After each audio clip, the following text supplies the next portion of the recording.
Hello and welcome to the Patron Saints of Pop Culture podcast. I'm Miguel Covarrubias. And I am Kathy Covarrubias. And today, let's talk about The Handmaid's Tale Season 3. Finally. Yes, sorry. We have had a lot of stuff on our plate recently, and we've also been kind of tired. Yeah. So, sorry this is a little bit delayed, but here we are. Yeah, last weekend there was a storm that knocked out our power for most of our county, actually. Mm-hmm. There were trees down, and it was just bad. And then we had the roofers come in right after that weekend, so it just wasn't feasible for us to record the episode until now. Yep, but that's okay. Like I said, we're here for you now. Yep. We apologize for being late, but we are here. So this week we are going to be talking about how right and wrong are not always black and white. Mm-hmm. And then also, too, I'm going to talk about some real-life Junes. As you know, spoiler alert, June saved a bunch of kids. And so I'm going to be talking about some real-life heroes that have done that in the past. And then we are going to be talking about our saints of this season. And Kathy will let you know how to get a hold of us at the very end. Yes, sorry. I thought you wanted me to tell them already what my saint was. And I was like, no, it's not time yet. Sorry, no. I got confused. So obviously, spoiler alert for the entire season. We will be talking primarily about a few of the later episodes, some of the earlier episodes as well. But we'll get to why here in the summary and review. Mm-hmm. So I guess we'll move right into our summary and review. Okay, this is going to be a difficult one. Yes, so you can if you want to just pick one track, and then I can try to pick another one. All right, in that case, let's pick up where we left off at the end of season 2. June decides to stay behind. She becomes of Joseph, which Joseph Lawrence is the commander who helped Emily to get out of Gilead. From there, she kind of joins the resistance and goes a little crazy. That's about all I can think of right now for that. Okay. And then gets a lot of kids out. Okay, yes. I figured that's what you were going to talk about, so you could do that, but then I should have communicated that. That's okay. I thought you were going to throw in there, she went crazy, but then she became sane again, because she does. And then that's when she... Only sort of. Yes, well. Yeah. She's definitely in a better frame of mind at the end of the season than she was, like, in the middle of the season. Yeah, that's true. Mm-hmm. Yep. Okay, so... All right, so I'm going to focus on Fred and Serena. So... They are upset, of course, that their baby is in Canada. Serena at first is like, well, this is what I wanted. But then she changes her mind and says, this isn't what I wanted. She does a complete 360. Yes. Like, oh, it's weird. Yes. So there's a whole propaganda thing where they're making June and a bunch of the other handmaids be televised. And they televise it in Canada saying they stole our baby, which we all know is not the truth. There's a big old thing. Serena then goes to Canada and she's like, oh, I miss my baby so much. She comes back and she's like, okay, I got to be with my baby, as we all know, is not her baby. So then she devises up a scheme to get her and Fred close to the Canadian border. They get over to the Canadian border. The Canadians arrest Fred and Serena. And then Serena's like, wait, I can't have my baby. And the Canada's like, no, because she's not yours. Yeah, sorry, I got really excited at the end. Finally arrests her, too. Yes. Because Fred is like, you betrayed me, I'm going to betray you, biatch. Yeah. Well, it was a very satisfying moment to see Fred in handcuffs. That was extremely satisfying. I definitely said a lot of expletives, but like excited expletives during the season. Yeah. Well, that brings us to our reviews. Mm-hmm. My review is that it definitely wasn't as hard to watch as season 2. Like you didn't come away from each episode going, oh, why do I keep watching this? Yes. Why am I torturing myself? Why am I torturing myself? It's more, I wouldn't say lighthearted, but more upbeat. Hopeful. It's more hopeful. Well, let's say it's more hopeful. It's raising the bar rather than lowering it. Yes. So, melancholic, then despairing. Yeah, I don't know. Because you still went through a lot of mood swings this season. Yeah. Because, like, especially with June, with her coming back and what's her face getting shot, and it's kind of June's fault. And well, almost everything this season is kind of June's fault. yes, no, June has gone through a lot of emotions. Yes. Yes, that is for sure. And I really don't blame the Resistance for not really wanting to trust her, because when, like, the Resistance is trying to do stuff that they can actually do and handle, and then June's like, no, like, we can't just paint this little portrait. We got to make this huge ass sculpture. You know, like, she's always like wanting to do this big, huge thing. And in the end, as we know, it pans out for her. So at the beginning of the season, I was really nervous, not knowing what was going to happen, of course. But then at the end of the season, I'm elated because her plan actually worked. Mm-hmm. But I'm also nervous because all of the Marthas and all of those handmaids who were helping her, like, yeah, what are they going to do? Like, so many, the only thing I can guess is that we get back to season 4 and we just see a line of people on the wall. Yeah. Well, it could be, but there's no telling, because it's the commanders are gone. The one that June killed, and Fred's captive. There's, it's going to be in disarray. I think we see the beginning of the fall of Gilead, but it's not the way that this can go. It can go either way. Mm-hmm. So I'd say yes or no. Well, and usually in regimes like this, when something like this incident happens, they either the people form a greater resistance and tend to overthrow the regime, or the regime gets really tight on the restrictions. They buckle down. Yeah, like the whole, seeing the other handmaids have their lips sealed. Yeah. Like, ugh. Yeah, that can happen, or closing all the Jezebels is basically saying, yeah, okay. In that case, we're not going to allow for any,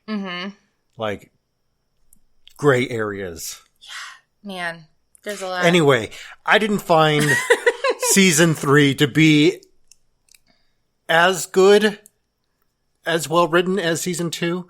I mean, season 2 was very well written. Like, there was a lot that was in there that was just like, oh, wow, I guess people are people. And this, I guess season 3 was more, okay, we're going to bring the mood a little bit up rather than way down in garbage.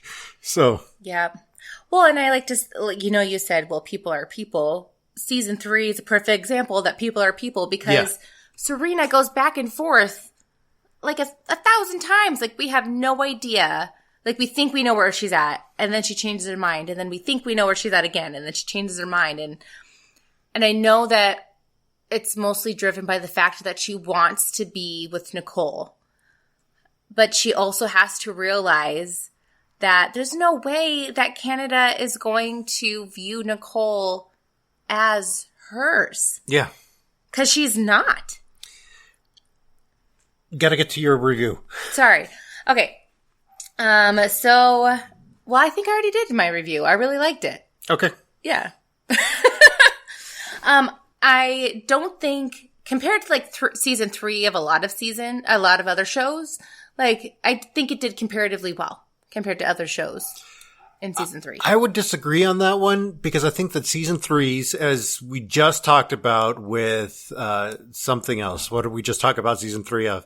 Anyway, that it's usually for the character development. And I don't think there was a whole lot of character development being done in this season. I would disagree on that. Okay. All right. Moving on. So we disagree. That's fine. Yes, we disagree. We're not going to be doing a 2-part episode for this one, primarily because I don't feel like there's enough to talk about for a whole hour and a half. Then there's me. I think there's way too much to talk about. Yeah. So we're splitting the difference. Yes. So I really wanted to focus on the major theme of this one. I think that it is primarily how right and wrong aren't necessarily black and white, how nothing is really cut and dry. I think we see this in a few different characters and a few different vantage points. I'm going to pull on two scenes where I saw this primarily played out. The very first one, I want to talk about June and Joseph Lawrence, Commander Lawrence. How he pulls June into that processing camp to show her the people in the cages. Mm-hmm. And it says, he's telling her, okay, you need to pick 5 people to be Marthas. And June is ultimately distraught by this question because then she's choosing who lives and who dies. This becomes a whole big thing with her and Joseph and really kind of goes back and forth for a little bit. And she really ultimately figures out what she needs to do to help people survive. Was ultimately she can't save all of them. So instead of instead of letting all of them die, she decides to choose the 5. Mm-hmm. Choose the 5 that would be best for the resistance. And see, this is the thing about right and wrong. It's not going to be cut and dry. It's not going to be either you save everybody or you save nobody. Maybe you can save a couple. Mm-hmm. And, not all of our choices are going to be that easy. That's the great thing about writing and storytelling. These classes that I've been taking is really finding that place where true character is revealed is when you realize that those situations, those options aren't cut and dry, that not every option is the easy option. And even when you're faced with all hard options, that's really when your character shines through. So ultimately, I think, that it shows, well, right and wrong isn't black and white. Mm-hmm. Have you ever had a situation like this where all of your options were kind of, bad? As of right now, I really can't think of anything that I would say both choices were bad. Even if that were the case in my past, I would usually choose the one that at the time seemed like the best option anyway. All right. Well, as I used to tell people about youth ministry was that ultimately youth ministry is about trying to find the way to fail the least badly. That, working with teenagers, it's really a crapshoot that, you can't win. It's the Kobayashi Maru of jobs. So, ultimately the Kobayashi Maru, that's what the season is. It's the Kobayashi Maru of seasons that, you've got a little bit of winning, but ultimately a lot of people fail. Is that what that means for us laymen's who don't know what you're talking about? Kobayashi Maru is a reference to Star Trek training exercise that is designed to test the character of the Starfleet Academy cadets in a no-win scenario. The Kobayashi Maru is really like you can't win it. Mm-hmm. In the movie, the J.J. Abrams movie, Kirk actually rigs it and cheats on it to pass it, to win it. Mm-hmm. Which you're not supposed to be able to do. Because that's the whole point. Yeah, exactly. That's the whole point. It tests your character. Mm-hmm. I think that ultimately the season was about testing each of the characters' character. Mm-hmm. Not really a development of it, but really testing it. Mm-hmm. So not developing. And that's what I mean by that. It was that they didn't develop them in any way except for Aunt Lydia. Mm-hmm. So, the other scene that I want to focus on is the scene between Luke and Fred. It's kind of near the end. It's after Fred has been arrested and Luke kind of goes in to talk to him, to really kind of understand why Fred is the way that Fred is. And there's that moment in the scene where, Fred is trying to explain and said, the world was just going to hell in a handbasket. Mm-hmm. And at least I did something. And Luke says, maybe.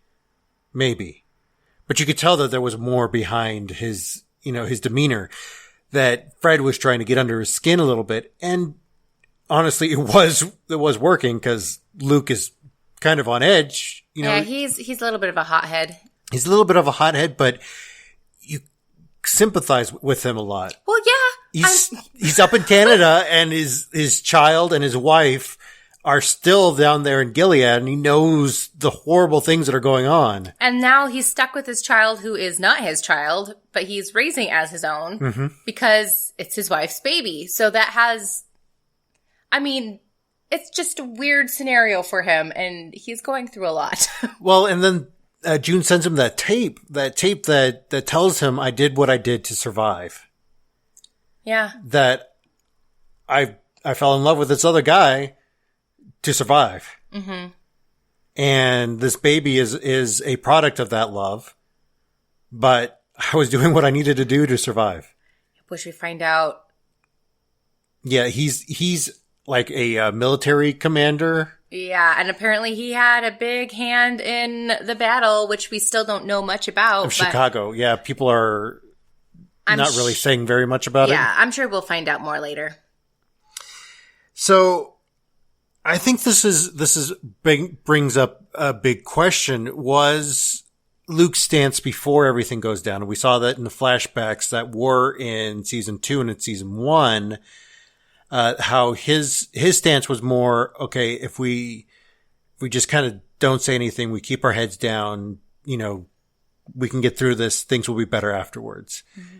Is that stance, ever a good stance? Is being silent and inaction sometimes a better move? Well, historically speaking, no. True. Because I'm just thinking of all of those people in Europe during World War II, when Hitler was coming to power and a lot of anti-Semitism was starting to bubble up to the surface. There was a whole lot of people who weren't part of the Nazi group, but also decided that it's none of my business. I'm just going to keep my head down and keep doing what I'm doing. Mm-hmm. And because there was, if those people had actually gathered together and actually spoken up, maybe we wouldn't have had World War II. Maybe it just would have been a war in Germany, and who knows what would have happened. But definitely them staying at home, keeping their heads down was not helping. Well, and I think this relates so much to what's going on nowadays with the rise of a certain brand of religious zealotism. Well, just white nationalism, period. Yes. And it particularly pertains to Christianity, even though I still kind of shudder at the fact that, they call themselves that, and they have nothing to do with that, that man or the religion that he supposedly started. And I'm not going to bring that into it because I brought it up in a previous episode, particularly Avengers Infinity War, how really the seeing of things as right and wrong, the zealotism of religiosity that can really make things ultimately much worse by going after a path that believes that theirs is the only way to salvation. Theirs is the only way to make things good. That theirs is the right way.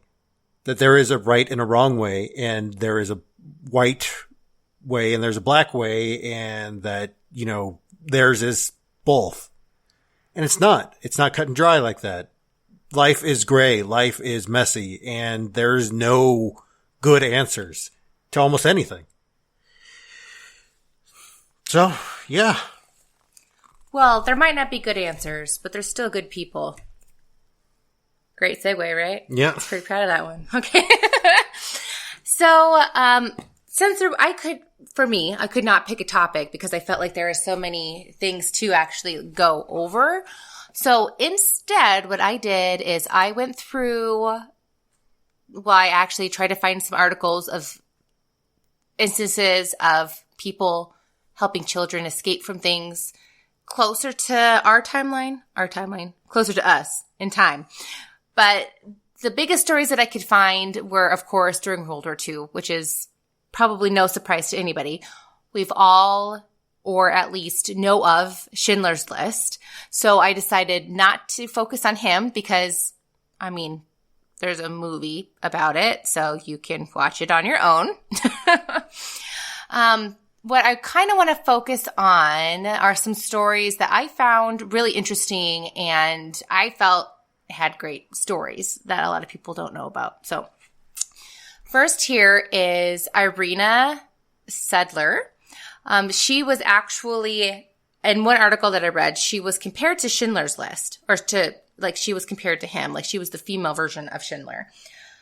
It's estimated in some sources that she and her teammates, because it wasn't just her, it was a whole group of people, saved about 2,500 children.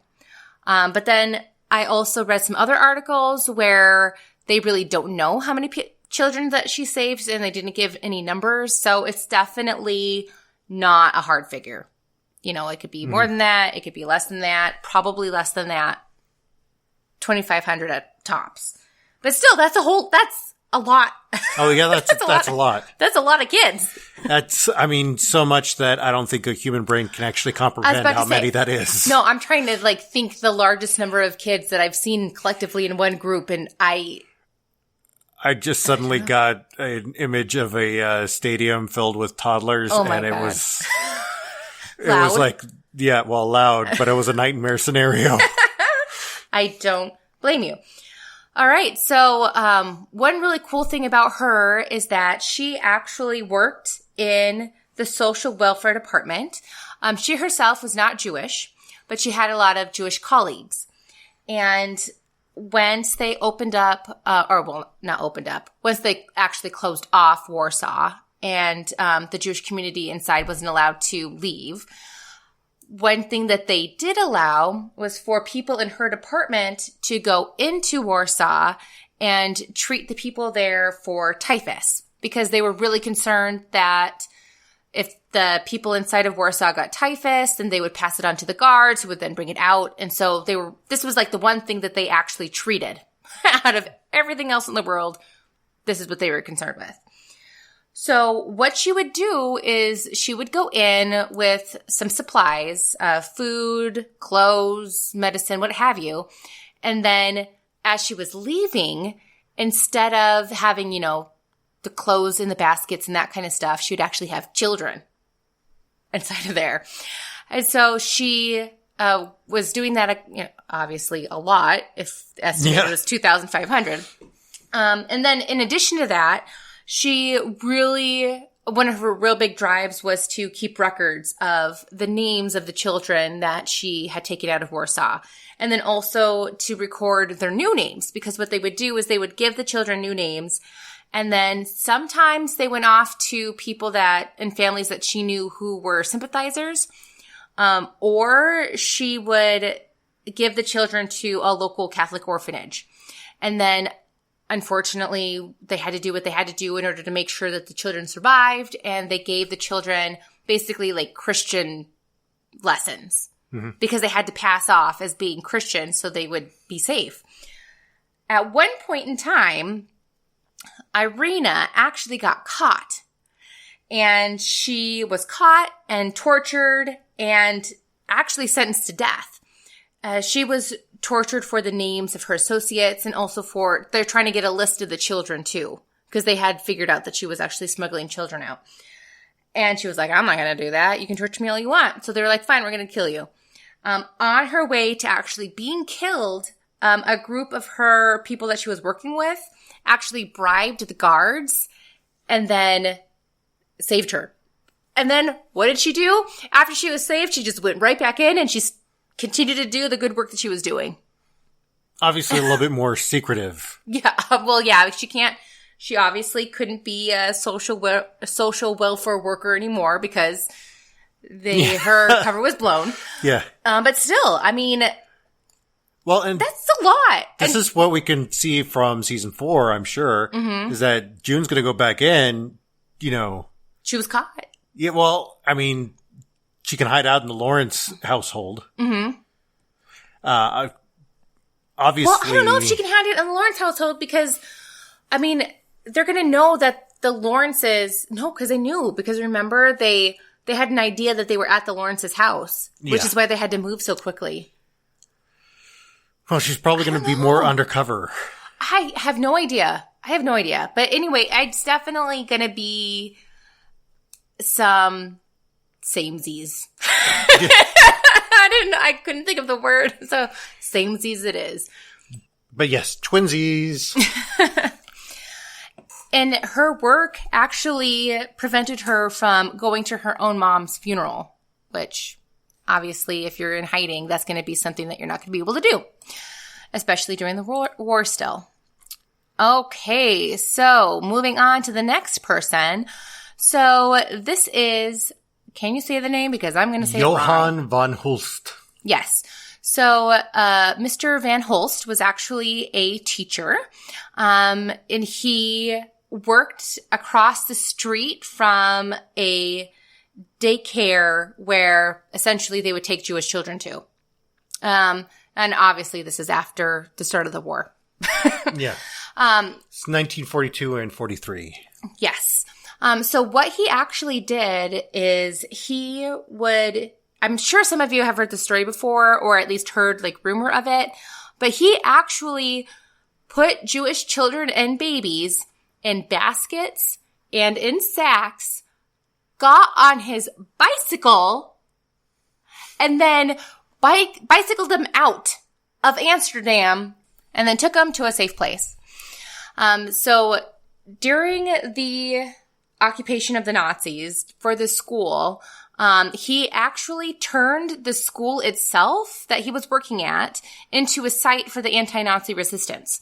And then also, too, it acted as a shelter for teachers who refused to sign any, like, loyalty oaths for the over to Germany, too. So it was like a 2-for-1. So he was saving kids, and then he was also hiding teachers at the exact same time, too. So what I don't know, just this part kind of, like, put a funny image in my head. So how he would get the children is, since it was next to that nursery, what they would do at night is the nursery workers would take children and like pass them over the hedge over to the teachers. And I don't know why I find that kind of funny, but I don't know. I just imagining my son just kind of going over a hedge just is kind of comical to me. Well, yeah, he would be. Yeah. Well, and then too, like the fact that they must have drugged the kids or something to keep them quiet because they seriously were bicycling them like away to safety to the countryside. Mm-hmm. Like I can barely keep my child quiet for like 5 minutes, let alone a whole entire ride. So I'm sure that they like knocked them out somehow. Yeah. Well, I mean, I'm sure the children kind of knew, their lives were at stake. They needed to be quiet. So. Yeah. Yeah. And then he too also tried to keep records of the children too. But what they would do is they would keep a record, I think like on a board, and then erase the names. So then the people, like when the Nazis would come in to check, they wouldn't be able to see like who was saved, essentially. Well, I'm showing on the article that we're pulling from here that it's actually Walter Suskind, a Jew who ran the record keeping at the deportation center, would erase children's names from the official records. Yeah, there we go. So then they wouldn't know who was saved. And then the estimate for how many children he saved, and this is a little bit more hard set in stone because I actually saw this in several different articles that I read through. It's estimated that he saved about 600 kids.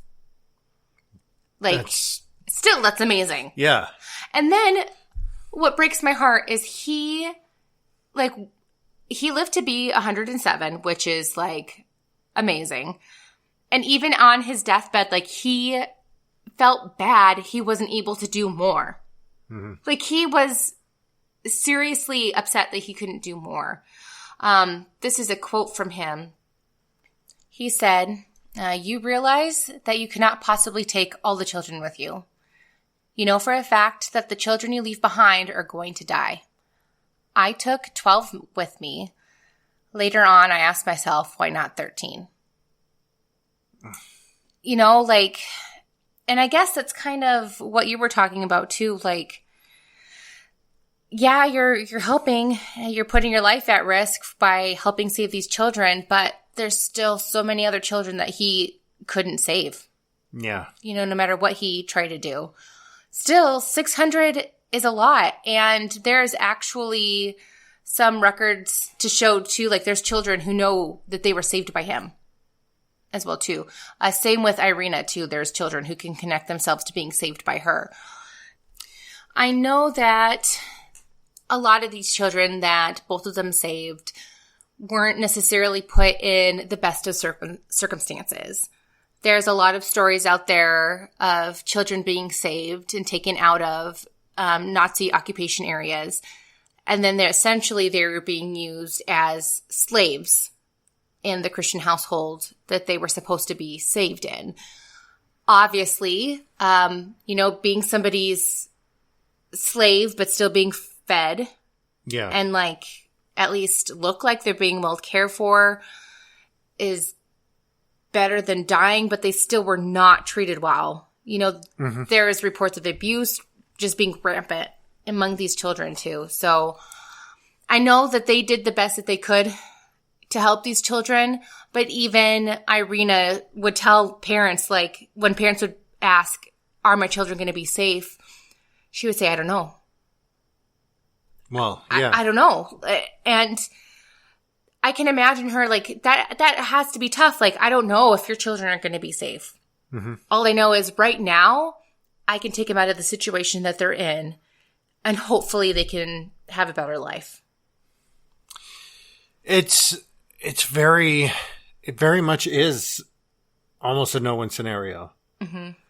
I mean, your heart broke for Luke too when he was helping to unload the plane, that his daughter wasn't among them, that June wasn't there, that, he's trying to do what he can on the Canadian side, and his heart just is breaking that he had his hopes were like all of a sudden like super high and then dashed at the same time. Especially when the other father. Yeah, his daughter, saw him. Yeah. Man. Way to end on a downer, right? Well, speaking of downers, let's talk about their saints for the season. I'm going to go with St. Luke, and I think it's primarily because he had the courage to face Fred. Even though it didn't end well, he still, it takes courage to actually go and see the guy. Yeah. To actually try to get some answers from him, to actually try to understand his point of view. That's honestly, it takes balls. Yeah. Or ovaries or some other, it takes, well, I don't know. I don't like that phrase now because now that you said that, I'm like, everybody has genitalia. So it takes genitalia.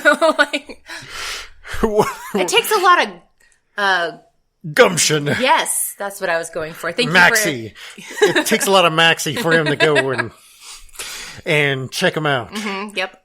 And check out that rascal. So, he was a lot of moxie to go out and see Fred. I think it took a lot it took a lot for him to really take care of, Nicole, of the child that wasn't his, to really begin to love her as his own. Yeah. Like, it took him a while too, but, I think that in itself is a miracle. So. I think, though, when he met with Serena, with her, like, I just imagine him going, she's not yours. Yeah. Like, she's not yours. Mm-hmm. She's not yours. No, she's more mine than she's yours. Exactly. Like, I have more claim to this child than you do. Yeah. Like, so I think that kind of solidified it in his head, like. Well, I think the tape helped too. Oh, yeah. Yeah. Gosh, poor Luke. He's gone through a lot of shit. Okay. Yeah. I just think it's funny because my friend who is a writer on the show, her husband's name is Luke. I just find that funny. Mm. So. Okay. We have a dog named Luke. We do. Is that funny? That is funny. Okay. Because it's Jean-Luc Barcard. Yes. And I did reference Star Trek in this episode. You did. Yeah. I was there. So it's funny. Yep.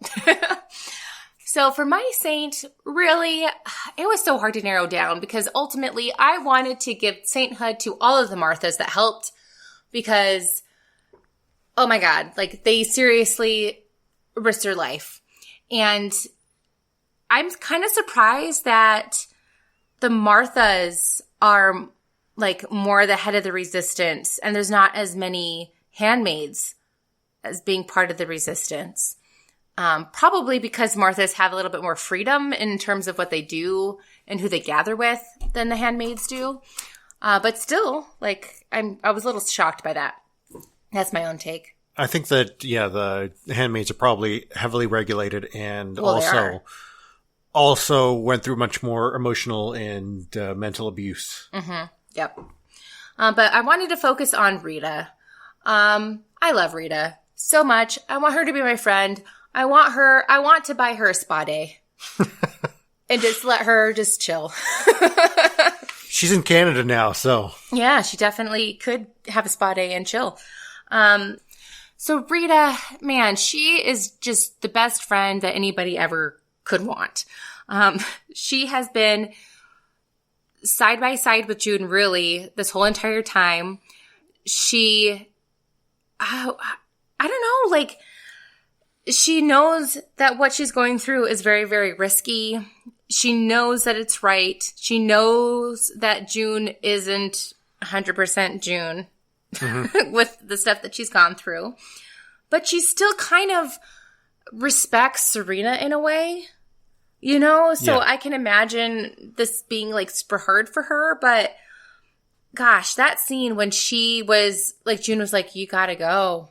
Like, sorry, take the children.